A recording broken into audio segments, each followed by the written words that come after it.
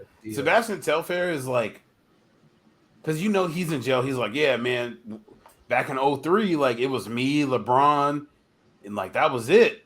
Like he's telling the stories, and young niggas are like, man, shut the fuck up. Like you don't know nothing about LeBron. He's like, nah, I was busting LeBron's ass, and everybody's probably like, nah, you just an old nigga in jail, just like me. That's crazy. No, he was still like one of the highest touted high school prospects ever. I remember everybody had that cover. He had a special. He had a fucking Sports Illustrated cover, everything. He was supposed to be that deal. All right, we got one last shit on here that's not a fight. Do y'all know who Amanda Schabusiness is? I just pulled it up. Okay. I don't. So this is some chick who. Hold on. God damn! Now this shit won't open. I got you, Blake. Okay. Now here we go. Yeah. Okay. So she cut off the head of her boyfriend, scattered his body parts around the house. Drops. I think she basically chopped this dude up and put his body parts everywhere. And this was like a scavenger hunt. Sort of like that, yeah. But she had been wilding out in court, like fighting her lawyer and shit like that. But she got shit. Yeah, she got convicted finally. So. This was in Green Bay. Hold on, Shad Tyrion. Can we see what the victim looks like? Hopefully she's not out here killing black men. No, she wasn't. Okay. She shouldn't kill anybody, honestly, though. I'm just saying it'd be evil work. Shad Tyrion is a questionable name. You got a good point, Jamal.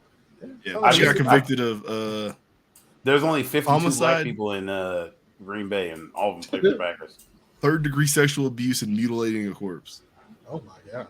She's a fucking demon. If y'all just look it up on YouTube, you see her fighting her lawyer and shit, and like them going back and forth on whether or not she's insane or not, because she for real is like some scary type motherfucker where her person's crazy though. Doing what you just described, I don't think there's anything but insane to describe you as.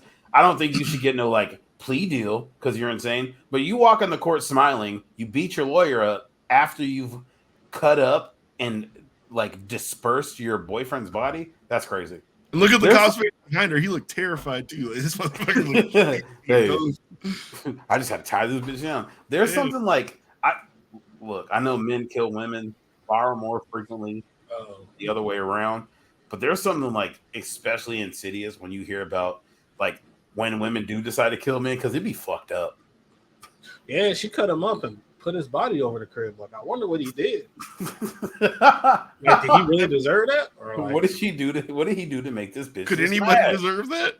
Maybe. Man, like there's certain shit like if he was whipping her ass, yeah, what you gotta do? I get it, but like, yeah, there's certain things where it's just like. But yeah, if it was just like, nah, we're breaking up. All right, I'm taking your foot. That's a little crazy. You're leaving here, but you're leaving this. She looks crazy though. You don't gotta go home, but you gotta get the hell up out of here. How many years did she get? I think it's at 25. Not even that bad though for killing somebody and chopping them up over the house. Not enough. No, she's 25 years old, so maybe they haven't gotten to sentencing yet. Yeah, I don't think they've sentenced her, but she needs every year. Like however old she dies at, that's when she needs to get out. Yeah, wait, what? Go ahead. I'm looking at the airspace for you. You're about to I was saying she's like a throat demon, low key. They got pictures of her done up before, like when she would put on her social media and shit like that. And yeah, she definitely looks crazy in court, but I could see how someone would walk into that spider's nest. She's got a vagina. People will walk into any spider's nest with a vagina. That's a fact. Just not ones with bananas in them. No, me and Jamal both said we would. Oh, okay. Oh yeah, I would do that. Yeah. No, if you overseas, I'm just allergic to bananas. Give me a different fruit. Yeah. Y'all not going to dance for the bigot anytime. Can I get a bell pepper, bitch? I think big girls got to overcompensate for being nasty because of how big they be. No, this is a serious question. I wouldn't know, man. I never, never did no heavy lifting. I can't tell. I don't think any women really need to overcompensate because there's a nigga out there for everybody. You could do your peer-reviewed investigation right now if you wanted to. While you out in these streets, you can find that. I'm not gonna lie, bro. I think they do. Cause I've like texted a couple, whatever, and they'd be like uber nasty, like off real, like, oh, you trying to overcompensate, but I get it. But you never wanted to find out if they was telling the truth. I've got some head from a big girl before. No. It was cool. I feel like we should move on. Oh, okay, yeah. You might be losing to some listeners right now. Salute Hey, listen, baby, I love you. Not you, but whoever's listening that got offended by what Jamal said. Legally, I can't love you. So, hey, shout out to you. Best of luck in your life. Shout out to everybody. Wedded. All right. Can we get to the part of the podcast that it's the only reason I showed up on a Sunday night? I want to talk about fists. I want to talk about squabbles. I want to talk about niggas that can fight. This has been a fucking and ones that can't week right? for fighting, and ones that can't. Ones that look like they can, but they can't. Look, okay. So last week, when we ended the episode, we were watching the Errol Spence versus Terrence Crawford fight, and it was like, oh, okay. I don't know why it said Tank. That's not who he fought. It was Terrence Crawford. Or I think we finished around like the 4th round. Yeah. And for the next like 36 minutes after that, Terrence Crawford beat the dog shit out of Errol Spence. Everybody was like, this is going to be a great fight. It's going to be evenly matched. It's two people who are on the same level with each other. But I've never felt more uncomfortable watching. The only time I feel more uncomfortable is like watching fights where it's like Jake Paul and like Nate Robinson, where it's like fights that shouldn't be happening. This is two of the best fighters in the world, and one of them just beat the dog shit out of the other one. Well, this was to the point where like had Errol Spence got knocked out like in the 5th round, he probably feel better right now than he does after this fight currently. For sure. I would have felt better watching it. It was to the point where it was. Folks is worried about him. He's supposed to like has a rematch clause where he's supposed to be able to fight in December. And Stephen A. On his show, he was like begging and pleading with this man over the airways, like, "Bud, do not take the fight. Errol Spence, do not get in there and fight again. Like, if anybody loves this man, tell him don't do that. Like, because they're for real worried about his health. Like, they look like they didn't belong in the same ring that fight. That was crazy. And I know Spence is nice. He was 28-0, right, or something like that. They both had records like that. Yeah, they were both undefeated. Because Crawford's 40-0 now, and I think Spence was 26-0. Yeah, it didn't seem like it. Like it really seemed like one of us fighting like a professional. It was nasty work. Spence is that guy, man. He was. It just shows like he could still be that guy. He's probably still one of the best fighters in the world. Yeah, of course. You know how there's just like Terrence Crawford just might be the best in the world. It's kind of like how MJ was in the 90s. Like niggas, like I've seen people say like, yo, like what's my man's with the ball nigga? Clyde Drexler. Like, yo, Clyde Drexler, that nigga might have been maybe the best nigga in the NBA. He was easily the number 2 best shooting guard in the league. But MJ was just so much better. Yeah. It's like this. The gap between them didn't make any sense. Yeah, and he was clearly the second best. It's like, it might just be one of those things. Ain't nothing wrong with it. It's just, no. There's something wrong with it because one of these scenarios ends with one nigga getting 45 dropped on his head, and the other ends with a nigga getting his fucking head beat in. There's definitely something wrong with that. I'm thinking too because like I thought about buying the fight and having people over, and I'm so glad I didn't because I would have been mad if I just watched a nigga just get fucking pulverized for 28 minutes. I mean, at least you got more of a fight though. I mean, I'd be more upset at things like when I buy a fight. And they get knocked out in the first round. Yeah. Like them UFC fights, like somebody gets knocked out. Like the first everyone's gonna have that highlight. It's gonna be on social media, YouTube, wherever. But like that shit seems like to actually torture sit there and watch porn, the entire fight is like, I don't know. That's still an experience. I wish he would have knocked him out because the way he just like every time I saw him get hit, it was like, oh, there's another lump. Oh, there's more blood. He looked like he ate shellfish. He wasn't supposed to eat shellfish. Like he looked bad. Like, and I know people like to post to like the Martin Tommy Hearns like meme after every big fight where somebody get lumped up, but he was like he was smiling. He looked like a character off the PJs. Like his lips were swollen, his eyes were swollen shut. It was he looked like they was telling him not to fall asleep in the car on the way back. Like, hey man, stay up. Hey, he for sure couldn't get on the plane to go back home for like 2 or 3 days. They had to drive him. Blown the fuck up. Oh my goodness gracious! I wonder how much what the splits was for that fight. I wonder how much it made off that fight. Spence was the big dog in it. Yep. Yeah. And I know they said it was like the 6th most profitable fight of all time. It was like 21 million at the door or something like that. Where'd they fought in Vegas. Vegas? That was Vegas. Yeah. Vegas. They haven't said the pay-per-view splits though yet. At least the last time I looked, which was a couple days ago. Yeah, but good. The way he lumped that brother up was intense. Are y'all on board for the Nate Diaz Jake Paul MMA fight? No, I'm gonna watch it, but I ain't gonna pay for it. No, I'm not paying for it either. I'll watch it. Jake Paul gets closer and closer to like. I feel like now he's getting to the point where he's fighting people where like he should have beat the shit out of Nate Diaz because you're fighting like a 40-year-old like retired MMA fighter. Mm-hmm. And it looked bad for a round and a half, and then it was like, oh, hey, man, like this isn't looking good for you anymore. When they start introducing feet, knees, and elbows, well, yeah, once he can take you to the ground and do his jiu-jitsu shit, because Nate Diaz is a black belt, so that's just gonna get bad quick. Yeah, and he's just fighting. Like it got bad quick at second base in Cleveland. Hey, man, all right, so maybe, definitely the second best fight we've seen this week. We'll get to the first soon, but we got Tim Anderson fighting. Is it Jose Ramirez? Yes. Right. And Jose Ramirez came out after was like, "Hey man, look, I've been wanting to have words with him for a minute. I feel like he's been disrespecting the game, which might be racist, but charged. We'll talk about that later. Dog whistle. I know Black Poppy. Don't try that in this infield. But we're gonna watch. They got into a little tussle today. Tim Anderson. Hey, get off me. Where's the John boy? Hey, get your finger out my goddamn face. Oh, we can get the fisticuffs in. Hey. The way that he takes his glove off and squares up, I just knew that Tim Anderson was about to beat the fuck out of him. I'm like, hey man, he squared up. He like had his hands up, his hips forward. Like that's the Russell Westbrook. That's what he did. Ready. He was charging Braun. That's facts. He's ready to go. And Jose starts windmilling.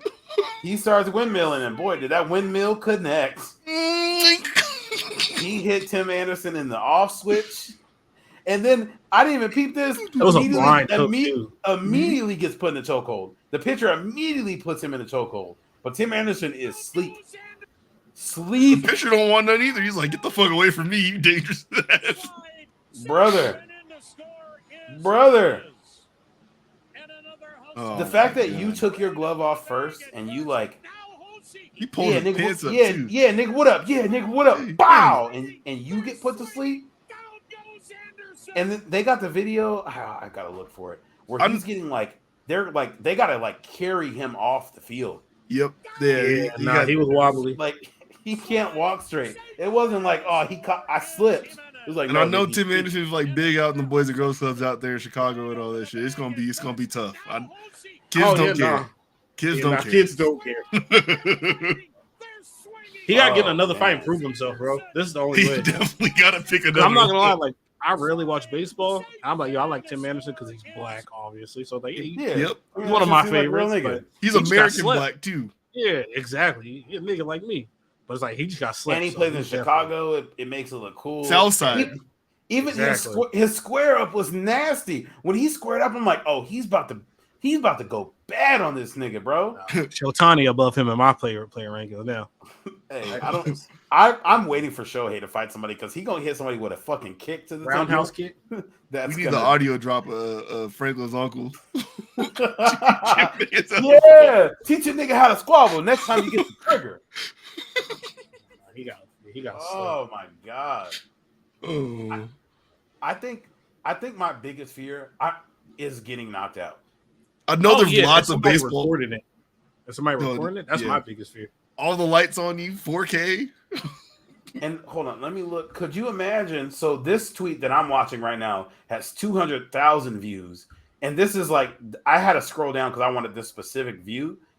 There's like 9 other tweets above this one. Yep. There's at least like 100 million people that saw you get knocked the fuck out. I know there's a ton of baseball fights, but I like after the Nolan Ryan one, that one might be it for me. Nah, I know. I'm sure something could shake. What's Jose Bautista got beat up? I think that might be number 1. That was a one puncher though. I know, but like his hat spun off, his glasses came off. That shit was crazy. He basically killed the nigga. Yeah. Runetto Odor. Yep. Nah, the Nolan Ryan fight, just like grabbing the man by the head and just at a smooth 48 years old. Couldn't be any older. Like you run down on some old man at like the tire shop and he just fucking goes to work on you. After we're probably throwing 104 miles an hour at your dome, dude. You Yep. just can't do nothing about it. Yep. It's nasty. Some man got slept, man. RIP to him being cool. I'm just gonna look, dog. You don't have to drop an apology. I'm gonna play the next tweet. Honestly, we're gonna drop the video. You know what we do. You're gonna have to watch the video to like get the full effect of this, but we have to watch this entire fight. No, Bobby Schmurder hat off on the docks. Shit went left. And quite frankly, and then rights came. I'm a little upset that we can't like. I'm mad that we weren't there. So if you haven't seen yet, there's a fight. This is at the we had numbers. It was easy. We easily get some cheap shots in. River Float Cruise in Montgomery, Alabama. Too. And the backstory to this fight is that a black security guard at an event that seemed to be literally 97% black people went up to a pontoon boat full of white dudes or white individuals and said, "Hey, can you move your boat? The big boat's about to dock here." And they said no. And the next thing we see is some white man with a whole lot of heart start fighting this black man. And he tosses his hat. The black man tosses his hat in the air and proceeds to get his ass whooped. It's a 1-on-1 right now. It's a fair squabble right now. And he's getting fucked up. Like, it's a square fight, and the white dude's kind of like going to work on him. It's a little, he's kind of got the advantage, but it's not. The other white dude jumps in and hop. But listen, at 15 seconds in is when it gets good, because if you look over the fight, you see a black man start to run down the stairs. And he looks over the like railing and goes, he contemplated jumping that. Can I make that jump? He did think about it. He did. Look at him. Look at him. Can I make that jump? No, I got to keep running. As there is three white dudes are on this black man. And there's a white woman who's like just throwing kicks randomly. Yeah. They're not doing no damage, but she's just in there. Sorry, 4 white men and 2 white women are on this man. He's getting his ass whooped. And then what the hell going on? The first reinforcement comes. By land, by sea, by air, man. So, hey, look. So here you see something gets thrown, right? Because there's other people across the river. There's a shoe that gets thrown. You will shortly find out where that shoe comes from. This guy's trying to break it up. He's not even like ready to fight like that. This black dude's like, "Hey, man, get off him." And then you see a nigga swimming across the river. Which is a red flag, automatic danger zone. Get the fuck out of here, nigga. White people. Hey, that nigga move. They can swim now. Run. He has perfect form. This looks like Michael Phelps fucking swimming across. Ha, ha, ha, ha, ha, ha, ha. Looking great. And the crowd is yelling, "Oh, he's swimming. He's coming. He's going. Get over there, young buck." With the thickest like Louisiana accent. Security guard up now. He out of there. The security guard is up. The fight has been not what I would say is disbanded, but the fight has been like chilled out a little bit. Like the dudes with the boat are like, "All right, everybody get back on the fucking boat." But now the nigga gets out the water. He throws, you can see he has one shoe on and he throws the shoe off. So, you know, he threw his shoe and hopped in the water and started swimming across before he like, you know, got his thug thizzle on. And then they're chasing the white people back to the boat. The man that got his ass whooped is like, "Oh, okay, yeah. Let me talk my shit now. I got the homies with me."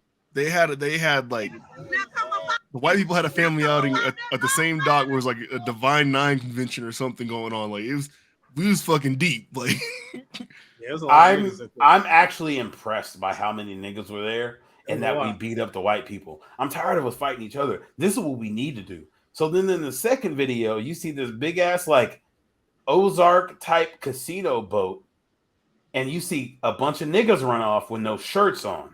They skipping too, and they're skipping. That boat was lit, bro. They're skipping to the boat, and they've been drinking. You can't hear what they're saying. I can just hear, "What up, fuck nigga? What up, fuck nigga?" It's all that shit she was doing. "What's up, nigga? You wanted to jump on my band? Do you? Yeah, I'm here now, nigga." And you see my man's in the front with the dreads. I'm assuming this is me in this scenario. Don't get close.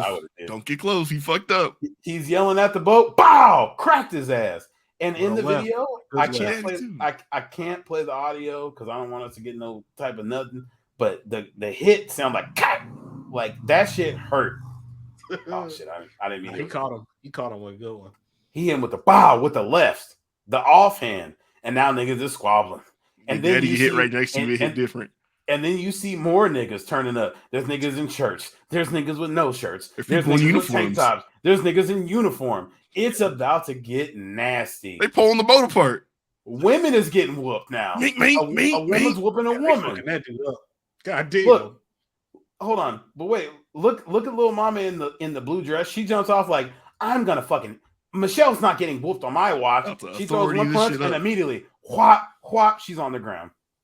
She's on the ground. Michelle's gotten her ass whoops. Hold on. Can I go back? Because they get one dude in a pause it real quick. Pause it real quick. Hold on. Quick. Not that I'm not for the advocate of violence towards women, but it's just it's funny in moments watching women find out how little upper body strength that they have. Yeah, because they're like, that's all. And then they get hit by a nigga and they flip over. Y'all think they called them the N-word? Y'all think they said the N-word a few times? Come on now. Okay. If they didn't, I'm fine with women getting hit when they say the N-word. I'm just saying in general, if these white people didn't let that shit fly in this scenario, I'm disappointed. Oh yeah, I know they let it fly right here. You know from Alabama, hold your shit down. Like, come on. You know how I know they call them the N-word? Because there's multiple cops here, and the cops are like, the cops are letting them get their shit off. Hey, I've been playing Back 4 Blood a lot, and like there's shit you can do that you're not supposed to do that like triggers the horde. Like it just makes them all swarm and come after you. Every time they drop that shit, they trigger the horde. So they're whooping them. Look, women are starting to run back to the boat. This one over here still getting dragged. But even the cop is like, I don't know what the fuck I'm supposed to do. Whooping her ass, dragging her. Hey, he's fucking that woman up. God damn. And look, beating her ass. Throw her in the water. They're fighting generational trauma right now, bro. You're not about to win this. And every white person that runs up just gets fucking washed. Dog, look, when these two dudes run up, they're like, hey, man, hey, I'm going to shout out to them because they didn't show no kind of quit. Like, they were like, hey, look, hey, there's 600 niggas out here. I'm fighting 600 niggas.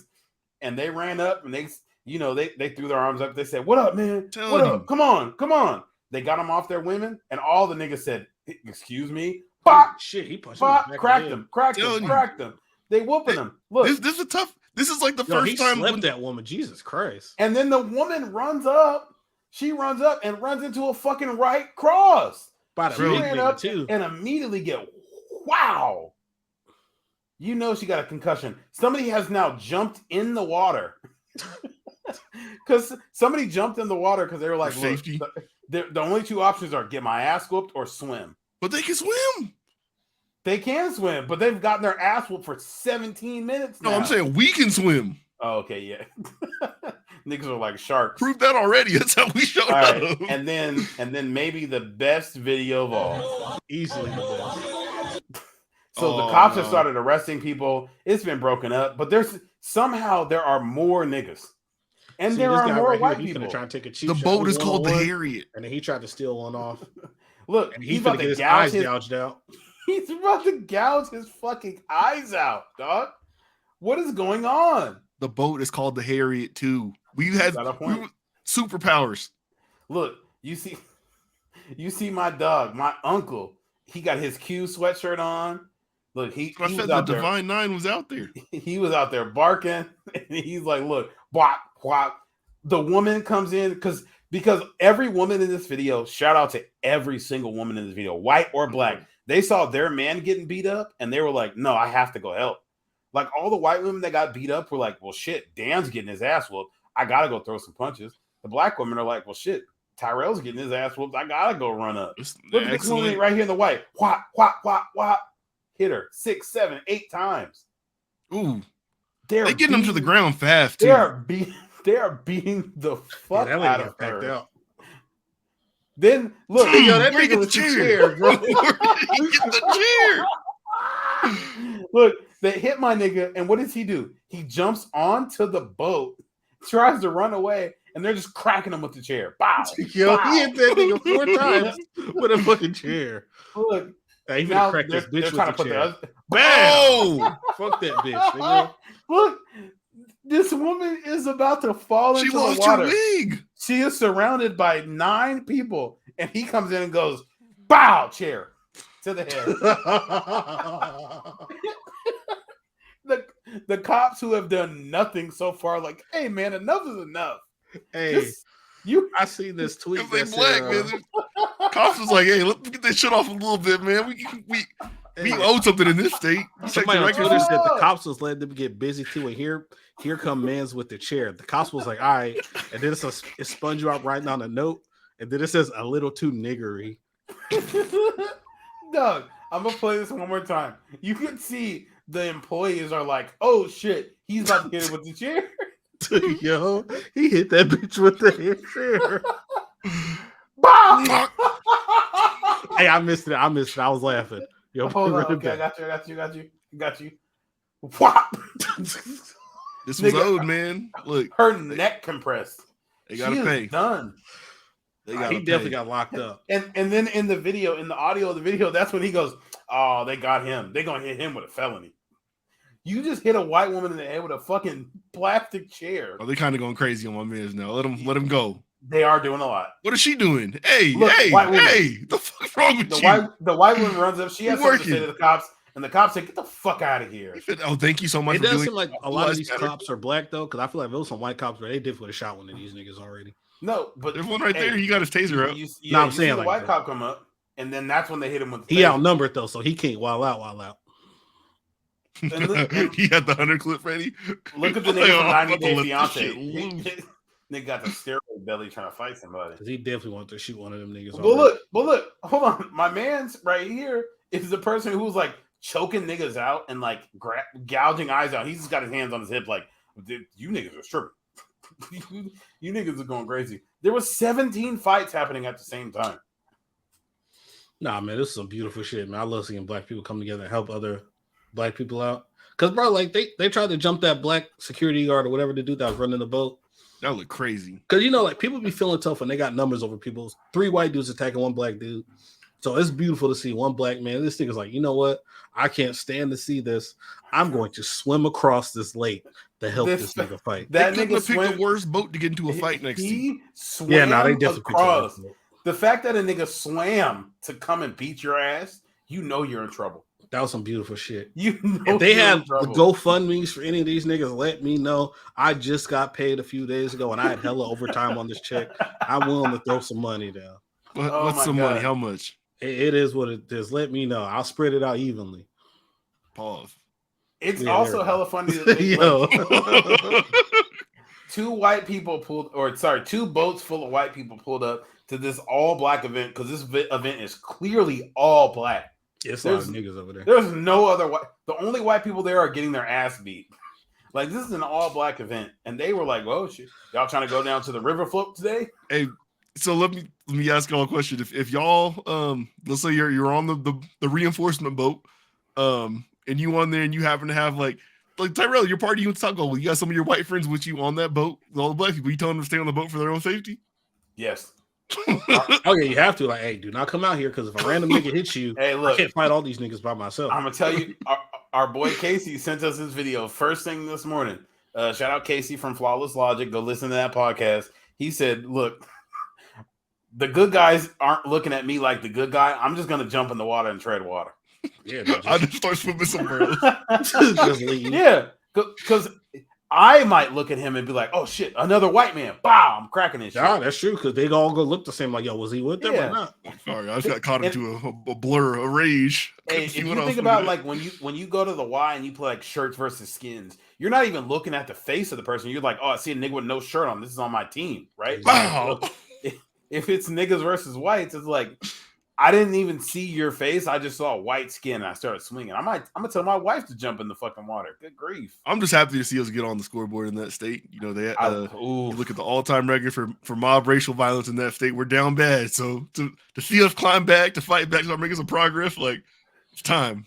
We are down 946-1. Jesus Christ. So that's what the Bears are gonna do to the Packers when they finally catch them this year, because it's been a long time coming. Like,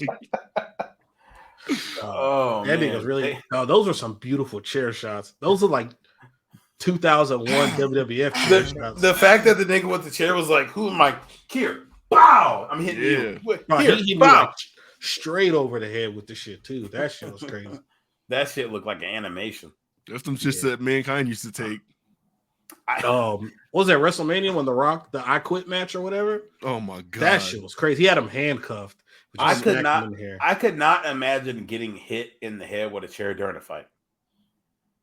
Like, especially not by someone who's like they're not in the fight with you in the sense that The Rock and Mankind were, where it's like it's performance.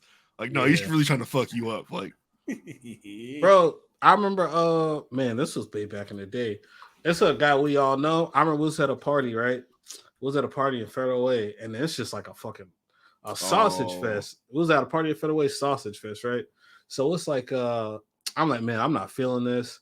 I'm like, yo, like a bunch of dudes just like staring at us, just me mugging us the whole time. So I'm like, man, this shit is weak. I'm about to leave. And then the homies, their names start with a. You don't even gotta leave it. A J and an A. Make up another name. Well, I ain't cool with one of the dudes no more anyway. Yeah. But you already know who it is. Yep. But they were like, hey man, just stay, man. There's a bunch of chicks up here.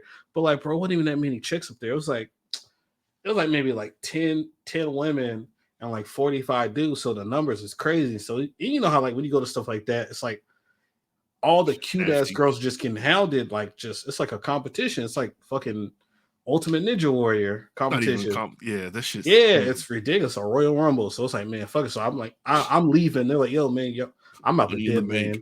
Dog, within 12 minutes of me leaving, they got their ass whooped. Somebody broke a vase over the homie's head, and they got hit with a chair, and they got beat up and had to go to the hospital. And I left like within 12 minutes of this happening. That's scary as fuck.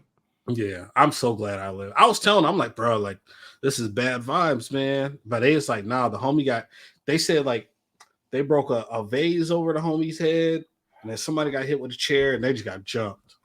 The funniest thing about fights like that, where like people be breaking shit over somebody's head, is the fact that someone's like, I'm not whooping his ass good enough. I need to grab something. They grab a vase full of flowers, and they fucking. I just sent you all the names in the private chat. I know who it is. Yeah, we knew who it was. What are you talking about? They got fucked up. Did y'all look? And you talking about people going too far? There was this video out of New York. It seemed like last week. Someone jokingly on the video said that it was Whack 100, but obviously it wasn't. But oh my god, the guy laying on the ground at the corner store, and he got hit like 6 times, dead in the face while he's already out cold. Oh, that nigga died. Did he really? I'm pretty like. I don't know based off of a story. You're talking about the one where he's like, "Don't talk to my daughter" or something like that. I don't know how it started. I seen him. He hit him once. He fell. Head bounced off the ground. He's out cold on the ground, and guys standing over him. It's like shit. Yeah. Donkey Kong punches. I'm not I don't know based off a story that person died, but like the last kick was like, hey man, there was no kicks. It was all punches. Oh, okay, so we might be talking about different videos then. He might have died though. Don't hit people when they fall to the ground. Just let it go. Or hit them in the ribs. Like beat their body up. Don't fucking. You won already. They sleeping. Yeah, like you doing too much. You doing too much. All right. Nah, they did that one dude proper though. The dude that was trying to steal from the bodega, and then them Middle Eastern men, they whooped him with a stick. Yeah. Dog, who was the dude in the WWF that used to have the kendo sticks? Was that Steve Blackman? I thought Tommy Dreamer used to come out with him too. Tommy Dreamer was it Steve Blackman? The dude that used to always be with Ken Shamrock. It was Steve Blackman. Yeah, he had the big pants. Yeah. Yep. Yeah. Now that shit like that, they beat the shit out of him with them sticks. He's like, oh, my legs. And he asked for a soda afterwards, bro. He's fucking tripping. That video is why we need to have the homie Black on, because I know Black has just been a part of so many videos like that. Because the dude recorded was like, yeah, beat his ass. Okay, let him go. Let him go. Let him go. Yeah, beat his ass. Oh, hey, can you hand me a Swisher? Yeah. Like, that shit was funny. Just wilding out. Just niggas are unmatched, honestly. Like black people recording stuff or black people being a part of any type of drama that they're not like directly involved in is incredible. Like black people should commentate everything. Watching that video of that fight, you just hear, oh, he's whooping his ass, baby. He whooping his. Oh, they about to put her in the water. Oh, this nigga got a felony. Why do you think they call it color commentary? Oh shit! Blink did the science today. Oh my! It's been us all along. Play it, Blake. Play the music, please. Oh shit! Oh my god!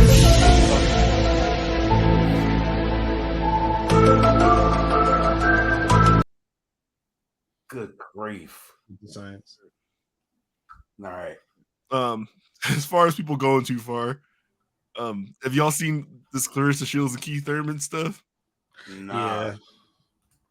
I mean, so what do y'all? Okay, so either way, a man or a woman should never box. Yeah, okay, there we go. Called out Keith Thurman for a fight. Keith Thurman only has one loss on his record. He's really good. He lost to Manny Pacquiao and lost some belts, and he hasn't fought since. And this is like 2 or 3 years ago. And Claressa Shields wants to fight him at like 155 or something. Now, obviously, she's a monster. Yeah. She'd be knocking people out in her sport, respectively. But this is crazy. Oh shit! I'm watching this video of her fighting dudes, and I have yet to see a dude swing. Yeah, but none of the dudes are actually swinging back. Is the thing. Oh, you like she's definitely like on them, and she's hitting them with some shit that's staggering them.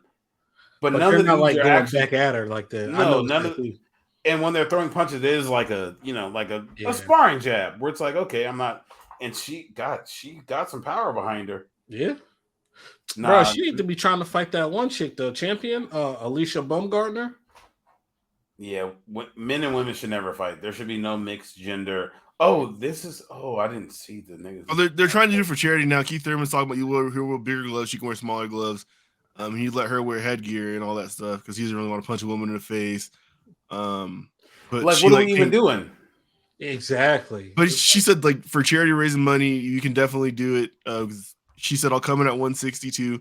I'm actually bigger than you and taller. So that's already like, yo, stop talking to me like this. Like, you're about to really come into that ring and like you disrespect. I don't know. Like, he should just. What if he just cold cocks her one time? Then that's what I'm saying. It's like, this is a waste of time. Yeah, now men and women shouldn't box each other, bro. Leave it alone. Oh. Yeah, nah. Blake, have you and your wife ever like play wrestled or like play fought or anything like that? And I'm only asking you this because like your wife does freaky hours shit. Okay, well, not that. No, your wife does like an endurance athlete. She's not like strong like that, and that's actually something I'm trying to get her to work on. Is like doing like strength training and stuff with me, so she could build up some strength and like be more complete. But like, yeah, anything. If it's like a physical contest, me versus her involving strength, this no contest. But it's not really also kind of fair either because like I've been lifting for quite a while. So sure, yeah. I was just strong nigga. Yeah. That's why I was only asking like, have you ever, just to see like if it's happened. Yeah, like me and my wife, there's a fucking like 220-pound difference. Like, yeah, there's nothing that she could do. But I couldn't imagine like someone my size. Even if I was as strong as I am and I'm a professional fighter, a woman my size, I'm still would probably like. I don't think I've ever said you could beat up Amanda Nunes though. And Ronda Rousey, probably the same time. I don't know about the same kick time. Your ass. If Amanda Nunes ran up on you, bro, I'm calling the cops so fast. Hey, and I'm gonna lie, like, yo, she has a bomb. She's threatening to kill everybody. Jamal, she says she has chlorine gas in her purse. She's ready to knock this. I'm telling you right now, I'm beating the fuck out of both of them. That's crazy. Comfortably. Nah, salute, right. Hey man. I respect confidence. You can't beat up Amanda Nunes' wife. Look, look at me, bro. Like, what do you fight her, bro? I'm already prepared for your eulogy. I'm like, I gotta start thinking of a speech. If I grab her leg one time, I'm just gonna swing her around like a fucking merry-go-round. The other one's gonna come up and kick you in the back of the head. You're gonna do an enziguri. It's not gonna come up because I'm spinning her around. She's about to be dizzy. She's gonna hit you in the jaw, and your jaw's about this nigga's. You gonna be able to eat soup till 2056, nigga. Yeah, how many punches can you throw before you get tired? It doesn't matter. I'm just gonna grab the bitch. I'm grabbing the bitch. One, you're probably not fast like that on the punches. You probably, I'm not doubting the strength, but I'm saying compared to what she's used to training to get, she's probably gonna see that shit coming and weave. No bullshit. I think she'd kill you. Yeah, with her bare hands. Probably do like a flying knee or some fly shit like that to you. All right, you're gonna get caught off guard with something crazy. Look, all right, I'm gonna fight one of y'all, and then when I beat the shit out of you, I ain't got no hands. I'm not a man that doing nothing. Yeah. I don't have 3 black belts in jiu-jitsu. I don't got nothing. Yeah, I'm working with the same package you are as far as like what the fight capabilities is. I'm just really strong and hope he's that gonna try to put me in an arm bar and I'm gonna fucking break her back. Civilian. Yeah. Nah. I'm gonna do that like the finishing move that I sent y'all from Call of Duty where you just like belly flop on her back, fucking kill her. I'm going to the iPhone lock screen emergency. Yeah. What the fuck? I'm beating the shit out of her. That'd be fucked up. Anyway. Sounds good. All right, whatever y'all say. All right, she would fuck you up. No, she wouldn't. So if she started beefing with me, I'm calling the cops. I'm not losing no fight to no lady. Okay. It is what it is. I'm just not. Hey, I was wrestling with a chick one time. She was like taller than me. It was a minute ago. She kind of caught me off guard and slammed me. I'm like, damn, bitch, what's wrong with you? You almost hurt me. Be gentle. Yeah, she's like 6'6", maybe. You almost hurt me. Man, I'm like, damn, bitch, you hurt my hip. I'm trying to fuck later. That's funny. Oh, you like lifting my leg up, and I like, you know, like you got one leg on up, and then you trying to like you hop around trying to keep your balance, but like, nigga, I couldn't catch my balance. That shit caught me off guard. I fucking it slammed me on my hip. Oh no. My only win in wrestling is over a woman. I probably talked about this on here before, but yeah. You only won a wrestling match against a woman? Yep. Nigga, what? Tell me, you only had one match, I'm guessing, right? Nope. Yeah, that's crazy. We can dive into that to another time. That's crazy. I only wrestled 1 year, but yeah, I was not good and don't know what I was doing. I remember one of my coworkers, his cousin is a professional fighter, and he fought on a Bellator card. Like, I think it was like 3-4 months ago. And it was like, he was super hyped up. He's telling us about it. And his cousin got knocked out. And he's telling me, like, and he's like a big dude. Like, he's like 6'3", 6'4", like 240, like, you know, solid. And he was like, yeah, me and my dad almost ran down on the dude that beat my cousin up. I'm like, the fuck were you going to do with him? Like, your cousin got beat up by some Russian, like, not like an American dude. Like, he got beat up by some Russian dude. So I'm like, you're about to run down on him. And, like, you were about to get, like, packed the fuck out. And he's like, nigga, my dad is my size. Do you see me? Like, we would have worked him out. I'm like, yeah, but he just beat the shit out of everything, bro. He just beat the shit out of the best fighter in your family. He's like, oh, well, you know, my dad used to fight and da-da-da. I'm like, used to, but he fights right now. He just beat the shit out of the best fighter in your family.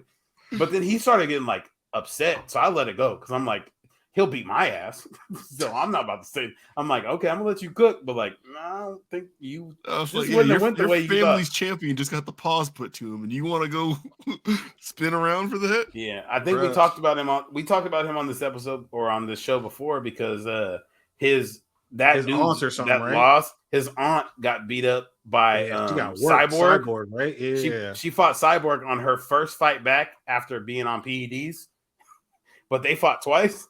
And the fight was just like she was just picking her up and tossing her over the shoulder. Oh, no. Like it was just a constant like bow, bow, punch, punch, punch, bow, punch, punch, punch. I'm like, hey, why the fuck you send me this video?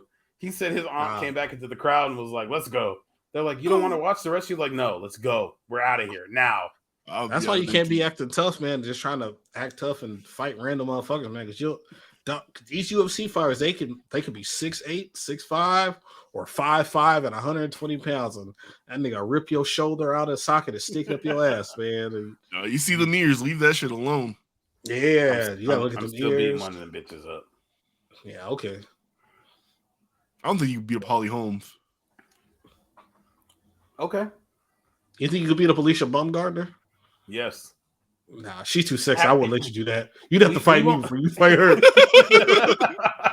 I'm beating you up too. What do you mean? I'm not letting you beat up this beautiful Nubian queen, bro. I'm sorry. I'm gonna have to shoot you if I'm losing.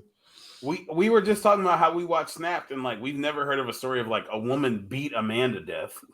Bitches be getting beat to death by like some random nigga that works at like a coal factory that drinks Bud Light. All right. I'll do football for you. All right. Oh, we got talking about men and women a bit too long. I was talking about some men beating. That's goddamn, Tyrell. That was crazy. You're right. All right. Anyway, so let's get into our NFL preview for the week. To cap the show off, we're gonna talk about we're on the East this week. We got the man collar player. Jesus Christ. We got the AFC East and the NFC East. Oh my God! You said you working doubles at Carl's Jr.'s and Peter. My husband just worked a double at Denny's and fucked me up. Sticking me omelets all day. Yo, yeah, we definitely not getting no sponsor from a. Fuck no. Yeah, nah, we gotta have a meeting and address all this type of shit. The apology episode is next week. For sure. Yeah, we we'll rolled claim that it. out. Yeah. We just some stressed out black men, man. You know, it's tough out here for us. I feel like we're just being honest. No, you niggas is idiots, man. Holy oh shit. My god. Now, I ain't gonna lie, that bitch really hurt my hip when I was wrestling with her, though. I feel you. That shit's up. Okay. Oh shit. Who's That nigga said a nigga that works at Kohl's. Holy fuck. Yo, imagine getting beat up by a nigga that works at Kohl's. Even if you're a man. That nigga sells yarn all day, bro, and scissors. Oh man. He lost to a polyester salesman, nigga. Damn. So you commute to Maple Valley? That's crazy. Oh shit. His fault the window? Oh, okay, never mind. Yo. You guys are the R word. I don't want to say that word because we've had enough problematic material this episode, but you guys I can't take any more stuff from us. Yeah. Yo, that nigga said Coles, bro. That was funny. Oh shit. All right, yeah, we finna get into this AFC East and NFC East. Oh no. Jamal, please take us through. Football time. Hey man, football is here, man. Hey man, we gonna kick it off with the NFC East. We're gonna start with all these records. We're gonna go. Let's pull up the records. Who won the NFC East last year? We're starting NFC East? Yeah, y'all want to go NFC or AFC first? Hold on, we'll do NFC East. But I gotta, if I do that, I need to put this on the screen. I gotta shout out to Mac. He's sitting in this preview shit for us. Shout out to Mac, my favorite biracial listener. Yep. Fuck you, Logic. Probably your second favorite, but all right. But either way, who won last year? The Eagles won last year. They had to. Oh yeah, hell yeah, of course, yeah. Them niggas was like 10-0. Yeah. They were smoking people last year. That shit was crazy. I think the Eagles finished like 14-3 or something like that. Yeah. So either way, we'll top it off with the Cowboy. Pause. Start it off with the Cowboy. Hey yo. Hey, shout out to Mac, dog. That's it. That's all I gotta say. How many Cowboy fans y'all know? Too many. So like, yeah, I think, yeah. Probably like 15. Yeah, what? Mac, Vontae, Jawan, Brantley. I'm the four I gotta remember. And then my boy Melvin from Germany. Yep. Yeah. Those are the ones I talk to regularly, but then there's like every third person I meet is a Cowboys fan. Dre from Foss, I remember he was a Cowboys fan. My pops is a Cowboys fan. My dad tried to get me to be a Cowboys fan as a kid. I was like, nah, I ain't fucking with it. Smart. Yeah, you made a great decision by choosing to like the Jags idiot. Yeah, they deep. Either way, this is probably, the most important franchise in the NFL, I'd say. Oh, hell yeah. Without a doubt. This is probably the most important division in the NFL. This is the most important team in North American sports? Probably, yeah. Like even over the Lakers? I think so. Yeah, I think so. Because the bad Cowboys dominate the conversation. The Lakers don't win. They're bad. Yeah, you're right. Because football is just so much bigger. Like, I feel like the Lakers are there. Like, they have the same clout as the Cowboys as far as, like, the NBA goes. But the NFL is just so much bigger that it's, like, not. It's like, if the Lakers don't have LeBron and Anthony Davis, we're not talking about them. But the Cowboys would still be in the conversation. It's like, who are they going to get? How are they going to maneuver? All this shit. I don't know. I feel like they stay on topic. Mm-hmm. The topic every damn sports debate show every day. Yep. There's multiple people who have made their entire career off of being Cowboys fans. Yeah. Like this people's entire identities. I'm not even thinking about like as big as like Skip, but like that Scooter McGregor or whatever. Scooter McGregor. Yeah. He's a Cowboys fan and his whole shit, he's got like 20 million followers off of making videos about being a Cowboys fan on Sundays. Reacting to Hijacked as a Cowboy. It's crazy. Yeah. What is going on? Yeah, it's crazy. All right. Hey, shout Jake out to Mac. He put together a nice little spreadsheet put together a little PowerPoint. Yeah. Okay, So, Mac. Mac knows his shit, man. He's not one of them delusional Cowboy fans. I'll give him that. I be having to like he'd be like more negative on it than like you think you should be. And it's Yeah, like, bro, he's a lot more negative on them. Like, bro, like you guys do be bad. He's delusional in the wrong way. He just hates light skinned quarterbacks. So he sees himself in Dak. He's like, that could have been me. We're literally the same race. All right. Either way, last year 12-5. Matt got some looking at 11-6. What's the line? 11-6. Their line, I'm sorry, I got it, is 9.5. I would take the over. I'm not liking how many teams are at like 9.5 or 10. Like it's like every team in the NFL they have being that high. Other than like the teams that we know are going to win like 2 or 3 games, they're like, yeah, they're going to win 6. It's got to just be some Vegas shit. Like there's because Jamal pointed out, like there's no way all these records could hit because someone got to lose. Like they had the Texans at 6.5, and it's like they're winning 4 games. Yeah, it's got to be some Vegas shit. Yeah, it's crazy. So I probably have them. There's 3 teams in that division that are going to still. So Mac has their outlook and their schedule. And he says, with a single vision, can Dak finally become the star the Cowboys need? The defense is good, and adding beef to the interior will help versus teams that bully the Cowboys. If Jerry will stay out of the way, this team might have a chance to win more than one playoff game. I don't necessarily know if they're winning more than one playoff game because they're the second best team in their own division. That's a pretty damn good team, too. Probably the 3rd or 4th best team in the NFC period. They do have a relatively like easy schedule, though. He's got them splitting with the Giants, splitting with Philadelphia, and what is this? Let's see, Washington, Dub. Where's the other one? Splitting with Washington. He wants to split the whole entire division. Hey, shout out.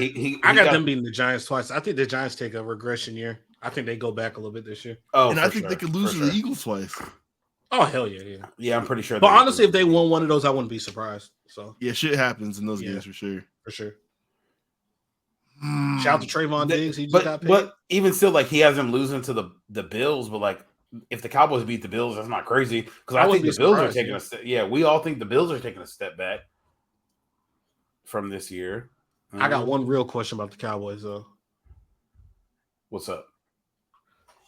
Who do y'all think from the Cowboys told that nigga DeMarcus where he couldn't sing? Oh my god, shit, Jerry. Oh my god, Jerry not knowing why he was singing.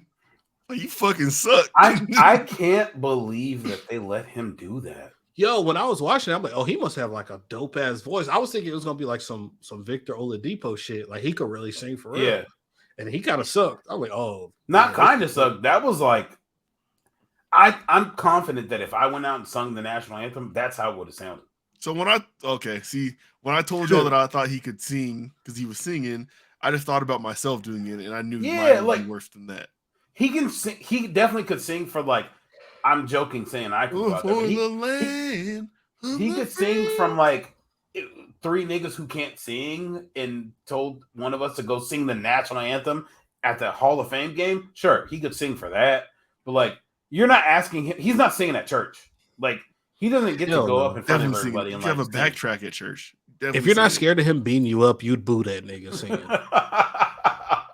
You boo DeMarcus where he just beats the brakes off. Oh yeah, because he's still probably like 6'5", 2. He works out too. He put up videos of him in there doing. Oh yeah. He's still whatever those pass rushing. Whatever measurables you're about to say, DeMarcus would beat you up. I don't care if he lost weight and lost height. Yeah, you gotta have both your arms off and shove them up your ass. Yeah, you gotta have AKs for arms. Yeah.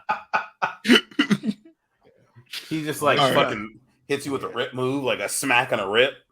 I got 10 wins. For the Cowboys, I'm going with 10. Yeah, I like 10. I'll go 11-6. Okay, let me. Tell me what team y'all are picking next, so I'll click that slide. Let's go with the Eagles next. Shout out to Tonio. Do y'all know a lot of Eagles fans? I feel like I used to, but now I really know 2. I think the only Eagles fans I know is shout out Butter, Nope, 3. But my mom was an Eagles fan. Shout out Tonio.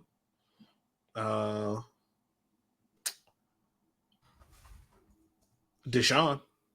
Can we talk about the team instead of the people that you don't know? Oh, okay. I was hoping you guys would throw some in there because I feel like we all know Eagles fans. But... Tonio, my boy Knox, who is from Philly, who I also worked with in Germany. Fuck you, Tyrell. I sent him that Carson Wentz pick today. Another that shit was crazy. Carson Wentz picture was fucking insane. That was crazy. That was crazy. It would be different. I feel like so Carson Wentz posted the picture. He has what the Eagles helmet on, the Commanders jersey, and then the Colts shorts. I feel like that would be funnier if it was like a dude like I don't know, fucking like Chase Daniel, who's played for like 40 teams. Like he's played for every team, so it's funny. But like Carson Wentz is like, nigga, you're looking for a job. Like you're about to be out of here. And you're like making jokes about it. That should be like Josh Johnson doing that because Josh Johnson has played for every team. If Josh Johnson did the exact same thing, it would be funny. Yeah. Carson Wentz doing it's not funny. How many old uniforms do y'all have from like old jobs? None. I got a Fran shirt somewhere. Oh, I still got that. This is hilarious, Blake. I got the security Rainier's jacket we jacked. Like our first day. Excuse me? I still got one of those. Those were good jackets though. The yellow ones, the security Rainier's jackets with the that they issued, that they gave to us. Yeah, they gave us legally. Yeah. What's wrong with you? Yeah.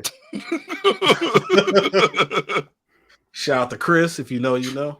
Uh-huh. I was thinking about it recently. Every job I've quit, I just like either disappeared or like quit that day and never showed back up. And typically I bring my stuff with me. Like, hey, these are your shirts. I know you don't got many niggas here who wear a 2X, but you can have them back because I'm never coming back. Have you guys put in 2 weeks for all your jobs? Yes.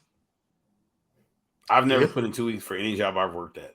That's crazy. You unprofessional bitch. No. I don't. Blake works a different type of job, so that would be very, very bad for myself. You're just in prison. No, I mean the references are important, very important, and then obviously I need to like transition shit that I'm responsible for to other people too. So continuity type of stuff. I worked at a place where I could be like, I don't really fuck with it here. Ship gonna keep rolling. Hey, that airport job that I work at, I no show for like 3.5 months, nigga. Nigga, what? I was still catching flights on my airport benefits without actually going to work because that's how nonchalant it was. Because a nigga shouldn't be able to no show for 3 months, right? Like y'all also had a motherfucker could hit the Travis Pastrana in a plane. So. Yo, I'll never forget that day, bro. That was crazy. That nigga said Travis Pastrana. All right, Eagles. Yo, that nigga really it's crazy, bro. Like that's some crazy shit. You niggas are the least supportive people ever. Yo, that nigga stole a plane. I went through a hard time in life, and you were like, "I'll never forget that day. That shit was hella funny."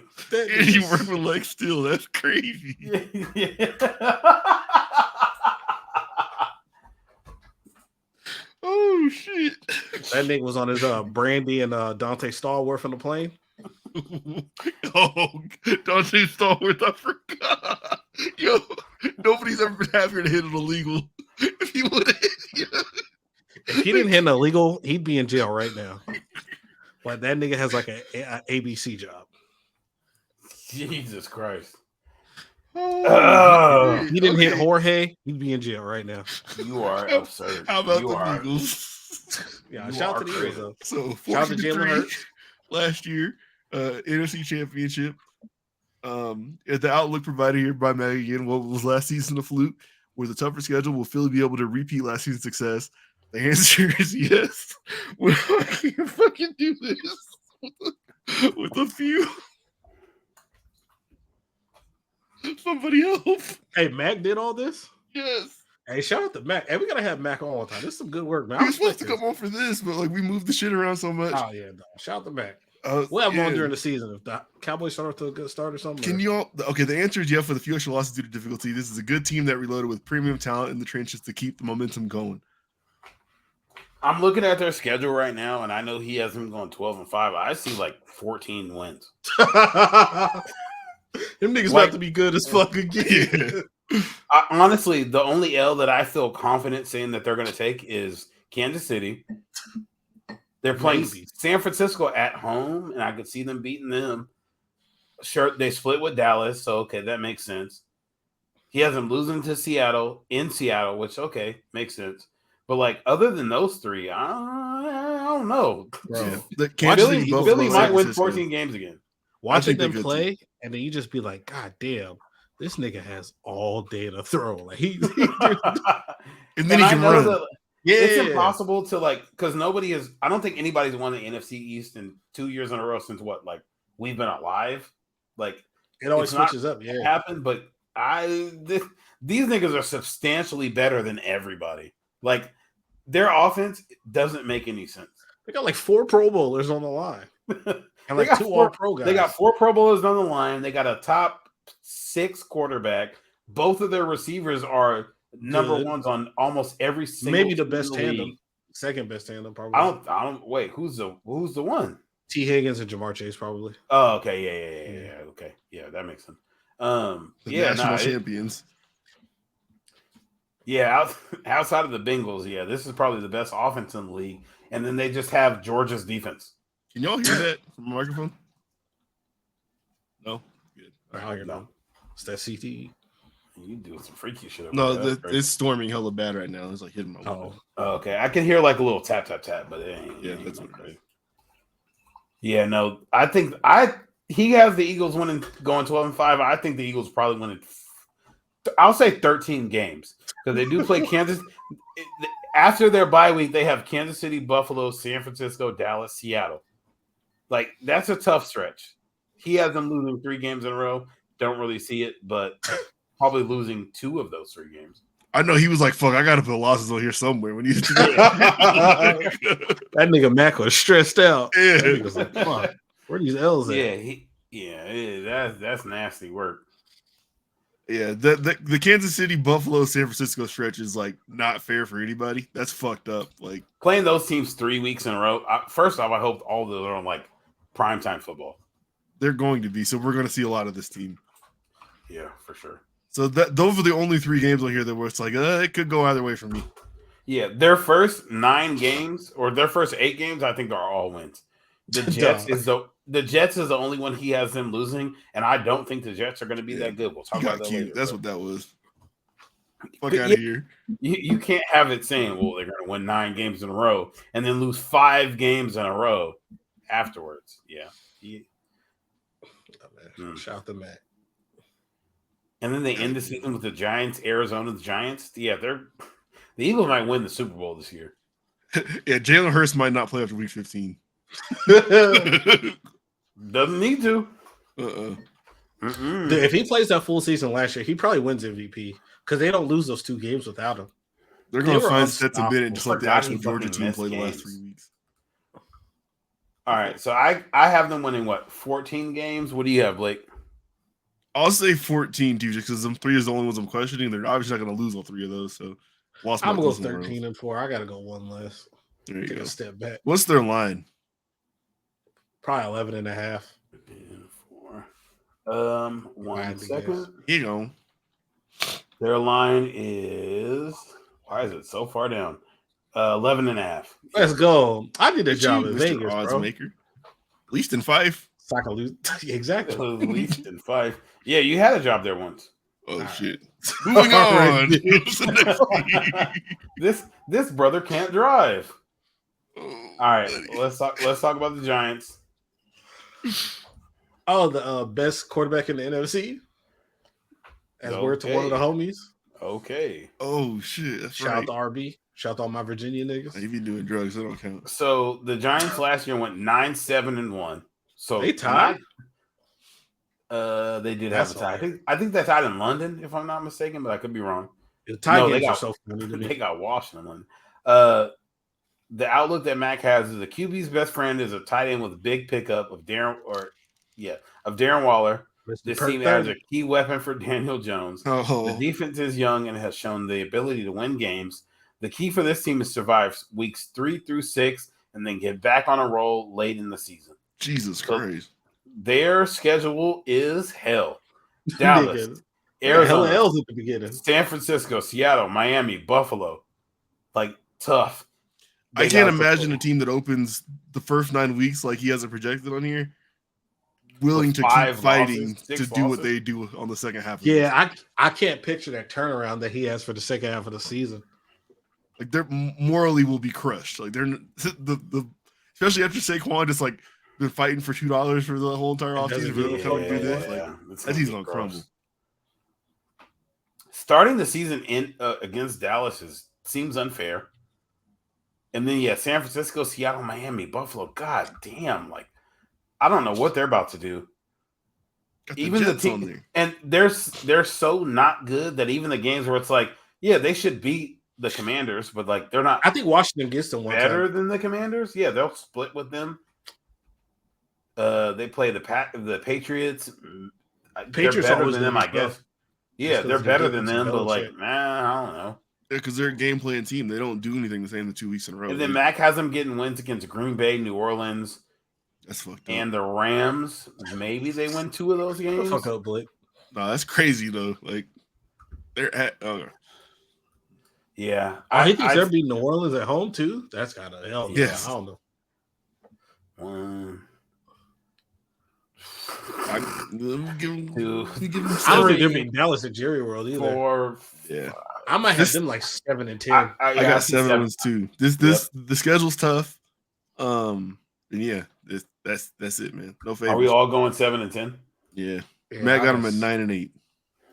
Yeah, he goes. I don't see a world where they win. And they gave their quarterback $40 million to throw 15 touchdowns a year. Shout out to them though.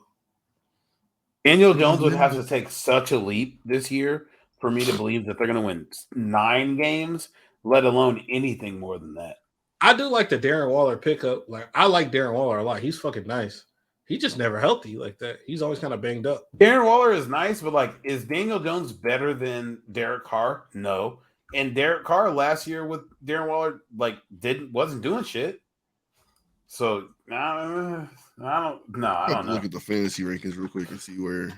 Daniel Jones was straight in fantasy because no, I'm talking about the tight ends. I'm trying to see who's above and below Darren Waller. How many games did Darren Waller miss last year? I feel like he missed a lot. I don't even remember. He got married midway through the season. So he's currently the 6th ranked tight end between Kyle Pitts and Dallas Goedert. I'd probably take Waller over both of them just off the thought of him being better. Yeah. But that offense is Daniel Jones, Saquon, and that's it. You would think Waller would be the number one receiving option.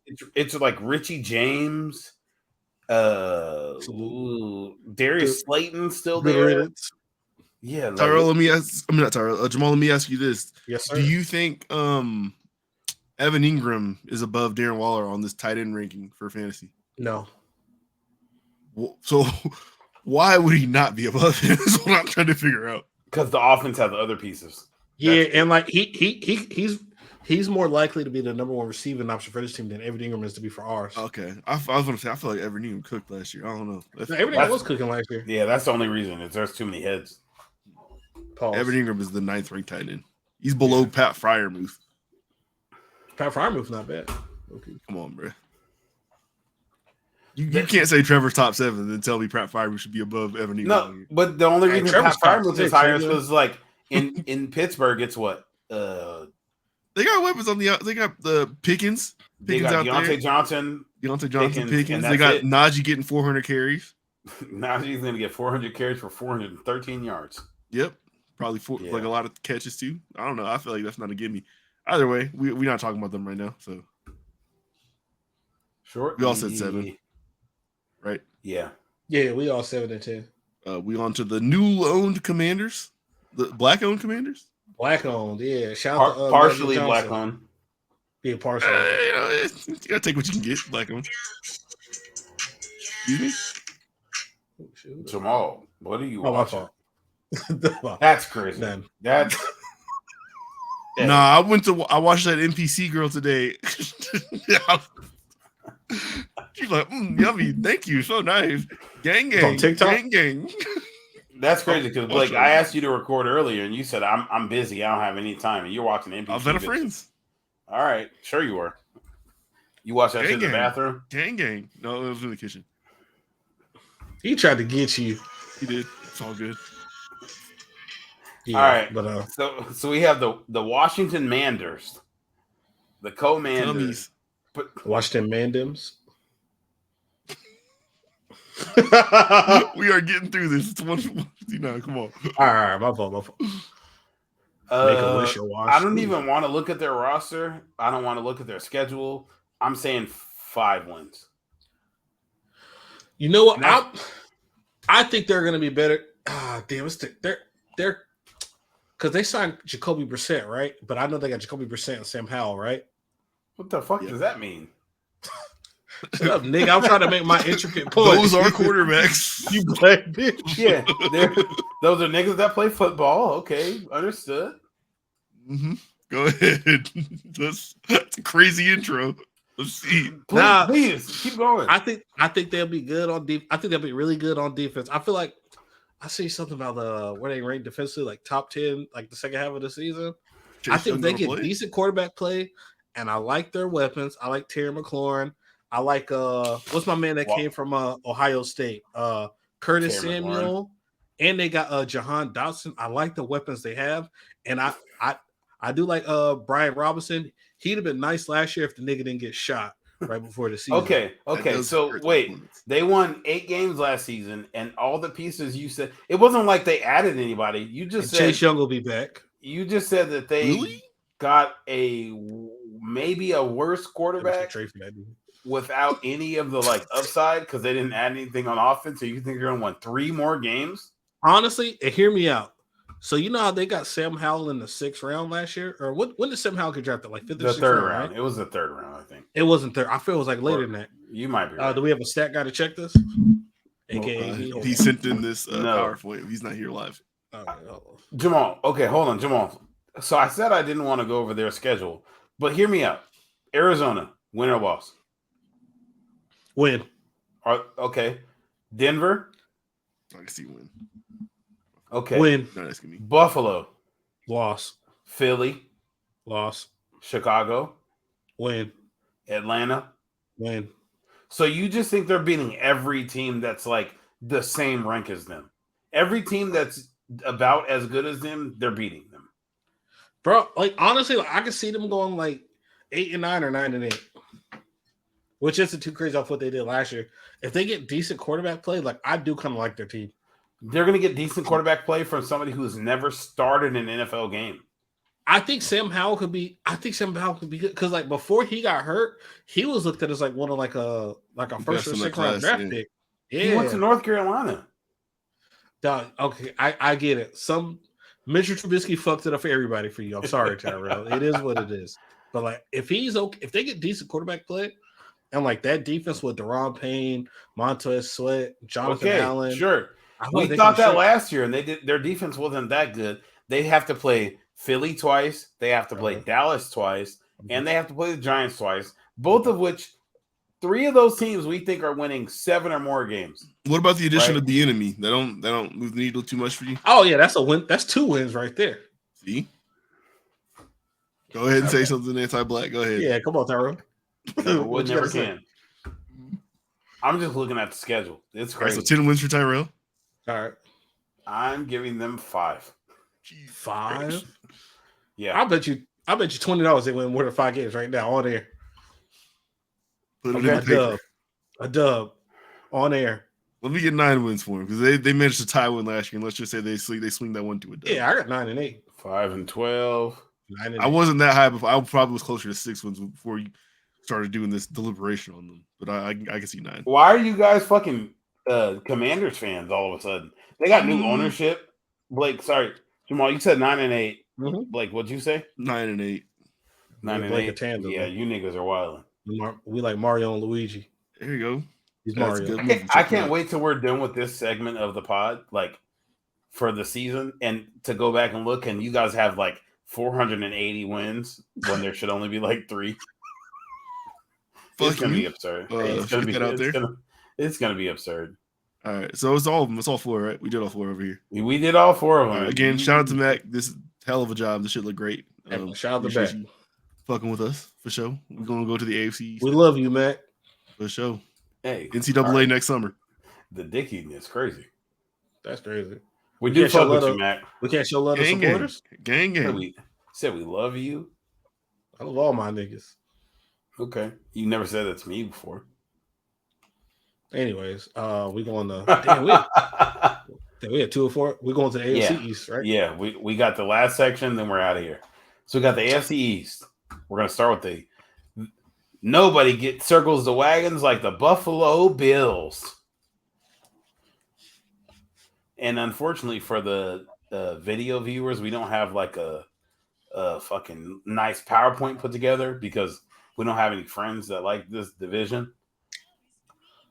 Do I know anybody like any of these teams? I don't think I know anybody like any of these teams. The Bills have to play every good team this season. Oh, they get fucked on week 5. Oh, that's the day before my birthday too. So the Bills start the season out with the Jets, which I think they'll win. They have Vegas and Washington. Get you 2 dubs there, and then it's Miami, Jacksonville, New York Giants, New England and Tampa Bay. They're probably winning both of those. Cincinnati, they're gonna get them one time. Denver, New York, Philly, Kansas City. They end the season. They come off their bye and they have Kansas City, Dallas, the Chargers, in LA, New England, and Miami. They got some tough games after their bye. I mean, they got a tough schedule, but it's because they're a tough team. Like, for sure. It just is what it is. Yeah, they won the division. I feel like Buffalo is getting worse every year. If I'm keeping it a buck. Are they though? Actually, have they been losing players? I'm trying to think who they all lost. How far did they get last year? I know they lost Tremaine Edmonds, right? Tremaine Edmonds left in free agency. I know they still got Matt Milano.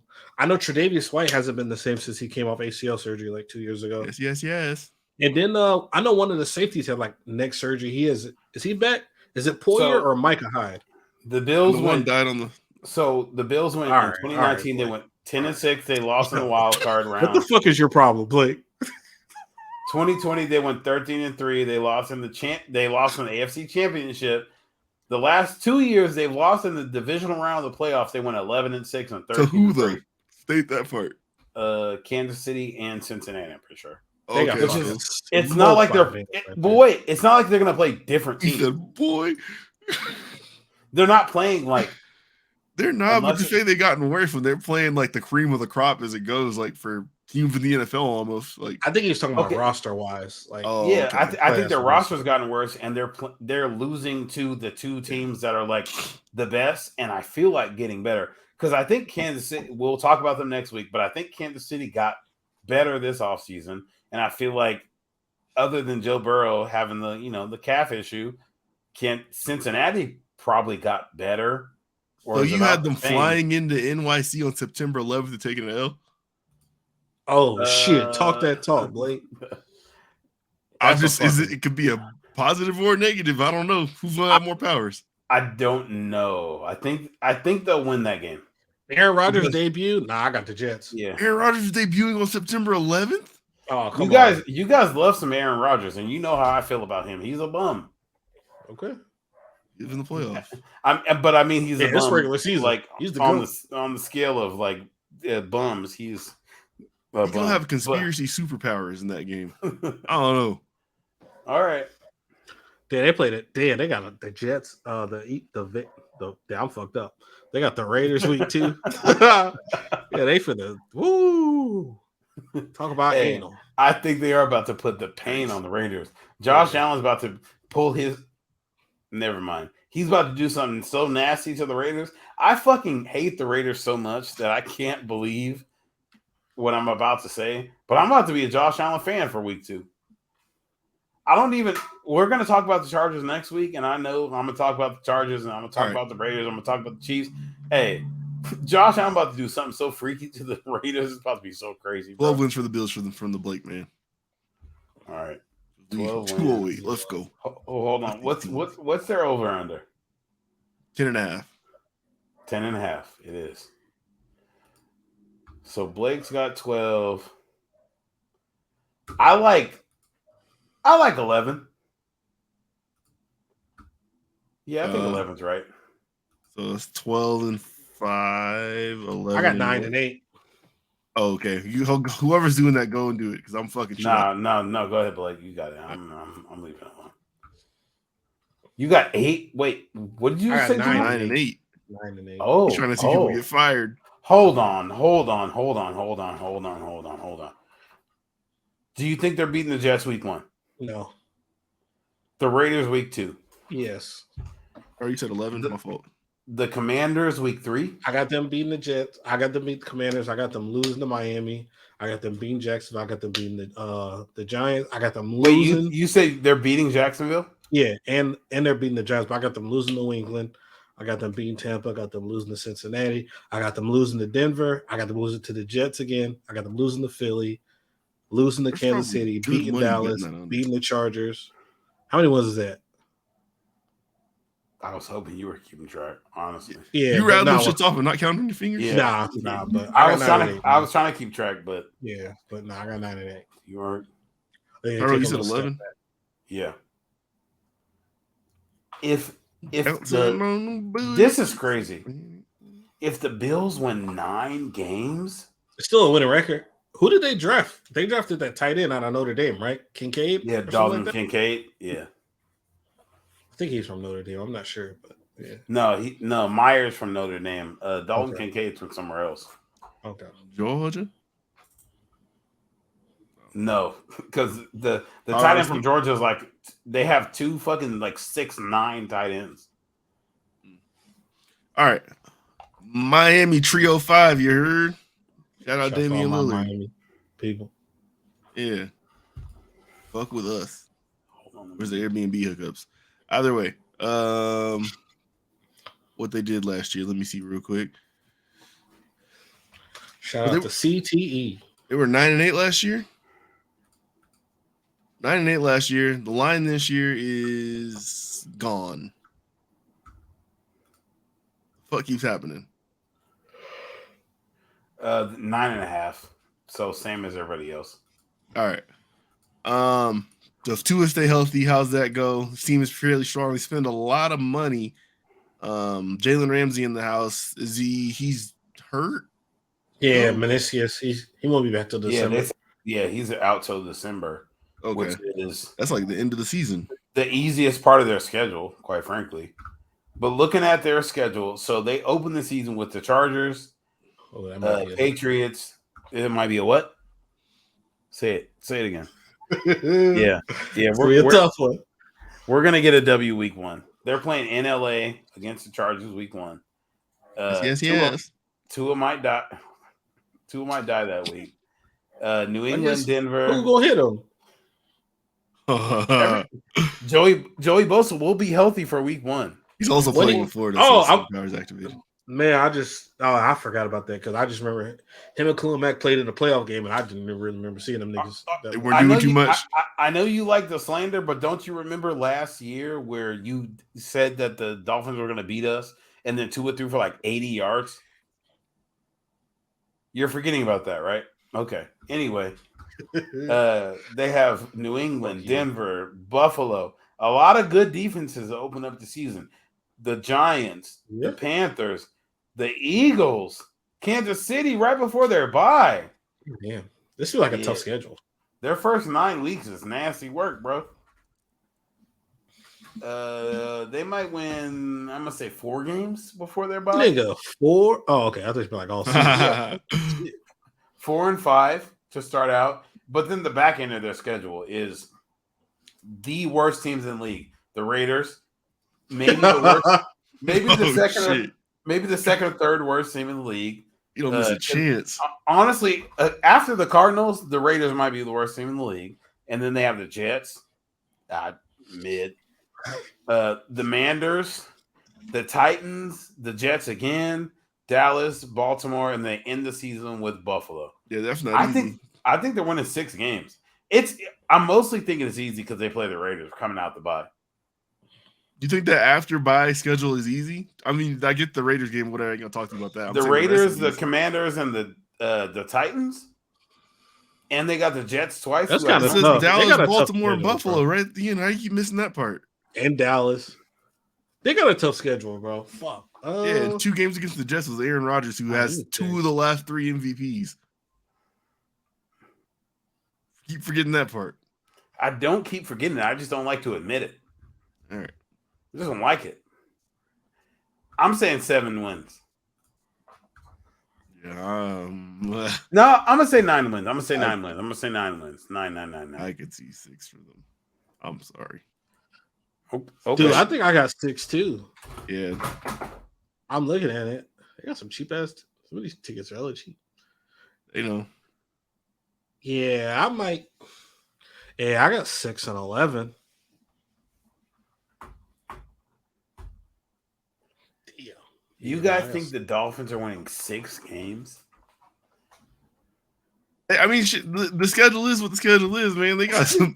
Yeah, they could fuck around and lose that game against the Giants, and that's one that they can't afford to lose. Like Denver could end up being like drastically better than they were last year, and that's one they can't afford to lose.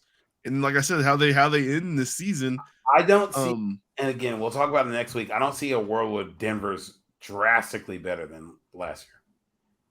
And drastically better means doubling their wins, which would be what, 9? Well, they could not win any more games than they won inside the division, but then they just don't lose games like this one against Miami. Sure. The Dolphins over under is 9.5, like it is for everybody else. So I need to see it. I need to feel it. Awesome. All right, and then we have the me. I say what I mean. Yeah, you said what you meant. It was pause worthy. All right, so then we have the New York Jets. God damn, this schedule is, oh my goodness. They asked for the primetime beatdowns. This schedule is brutal. So they open against the Bills. Oh, no. Week 1, which I think we already said was a Bills W. Then they have in Dallas, against the Patriots, against Kansas City, against Denver, against Philly. I think they're winning 2 of those games. So what? 1, 2, 2 and 4 starting out. Then they have their bye week, week 7, come back against the Giants, the Chargers, probably 3 and 8. I got 12 and 5. They have the Raiders probably putting 478 points on the Raiders. It's in Vegas. Jeez. You know it's going to be a Raiders crowd. It's going to be nasty. They're about to do them bad. But then they have Buffalo, Miami, Atlanta, Houston. It's not too bad on the back end. But I still see like 6 wins. I got 12 and 5. 12? Yeah, man. 9, 10. Jamal. Oh, they were so good last year, but with the shittiest offense ever, and Zach Wilson just giving up the ass. Their defense was good. They weren't good. Dog, I think with The running game was good too until old boy got hurt. Yeah, I think that was like week this 7. I think this is an Aaron Rodgers like revenge year, bro. Like I got don't see 11 him for him. being fucking 12 nice. and 5. I got 12 and 11. Oh, okay. That's almost the same shit as me. You niggas is crazy. 12 and 11. You niggas is wilding out. Their over under is 9.5. Of course, I got the over. Yeah, I'm giving you 9 wins. The AFC is tough, dog. They play every good.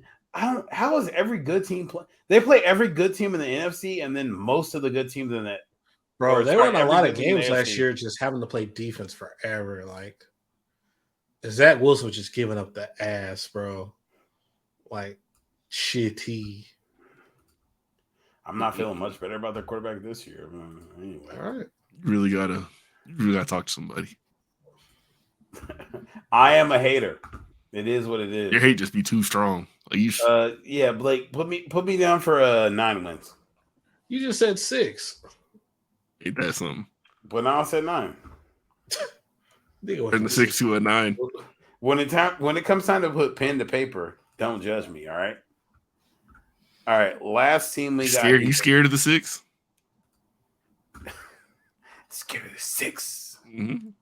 Last time we got is the New England Patriots. And good grief. Good grief. Shout out hoodies with no sleeves. But how many games did they win last year? A baker's dozen. I don't know. 7? 8-9. 8-9. Let me put this shit back on full screen. Lose. It's hard with New England because, like, so they have 10 weeks before their bye, and I think I see 2-8, which means they're probably going. But you know, a Belichick team is never going to be 2-8. Yeah, they're never going to go 2-8, so they're probably going to be like fucking 6-4. Give me 9 or 5-5 or something. 9-8 for me. Let me go. Oh, they play every good team. I'm giving them 7. Mac Jones redemption tour. All right. Or the Bailey Zapp. The Bailey Zappi tour. Mm-hmm. Nigga, I got 5-11, 5-12. I'm only giving them 7 and 10 off the muscle of, like, I can't imagine them only winning 5 games. If they win 5 games, it's not crazy. Yeah, I got 5-11, bro. Yeah, it is what it is. And they're over under 7.5. So I'm still taking the under. The space so big. It's a lot. I don't fucking know. I didn't have time. All right, there you have it, folks. Expert opinions. Take that to your bookie and bet it. You heard it here first. I think I will put money on every single one of these picks that we're putting in for the season. Yep. Prize Picks, FanDuel, DraftKings. Don't be scared. I know the content on here is a little wild, but people fuck with us, so you should fuck with us. We can get a code and give it to these folks. And yeah. Hey, whenever we do get to that point, what's gonna be our first promo code? What's the code? Yeah, what's the code? Cup. Oh. CUP. Cup. CUP. Pause. Yeah, he said. Jamal got excited. Hey man. Yeah. Promo code Cup. Pause. We gonna get there. Go ahead and use that in your Chick-fil-A app. You won't get shit for it, but at least you know. I'm gonna say this: the way y'all been fucking with us the last couple months, hey, we might be on the way to giving y'all some of that good promo code action. We on the way. The paid page. Oh, we're gonna read our first ad. We got links in bio. Mm-hmm. You. Nah, who got the best reading voice? You. Nah, I think Blake does. I feel like Blake's a good reader. Nah, I laugh too much. I'll get Chat GPT to read the shit or something. I don't know. Yeah, we're doing Jamal. Hey, Beanie Siegel said he's doing an album with AI. Oh God. Because he can't rap with his voice. So he's gonna write the shit and just have AI perform it. His voice got fucked after he got shot. Mm-hmm. It sounds bad. Of course, that's what happens when you have your fucking parts of your lungs removed because you got shot. But yeah, it does not help with vocal performance. I've heard. Oh yeah, for sure. All right. Shout out the Beans though. Podcast episode 113. Shout out to Philly. Oh, R.I.P. Cheese, man. R.I.P. Gilly, son. Yeah, shit said. That was sad. Yeah, that shit sucked. Shout out to that nigga that was hitting people with the chairs. Shout out to everybody on the riverboat. Shout out to Montgomery, Alabama, man. We fuck with y'all. It was Mobile, wasn't it? Oh, Mobile, Montgomery, one of them. Shout out to Paul, because you probably know somebody that was at that dock. I'm texting Paul immediately, actually. Yeah, he knows somebody who was there. For sure. Probably. He was one of the people recording. Oh, shit. Young Jansport. He'd have jumped down there, but if he had a knee brace on, probably. That's left the knee brace. I think he's had a knee brace outside his 501s. That's crazy. All right, yo, we out of here. Episode 113, Currently Unfocused Podcast. We go. Peace.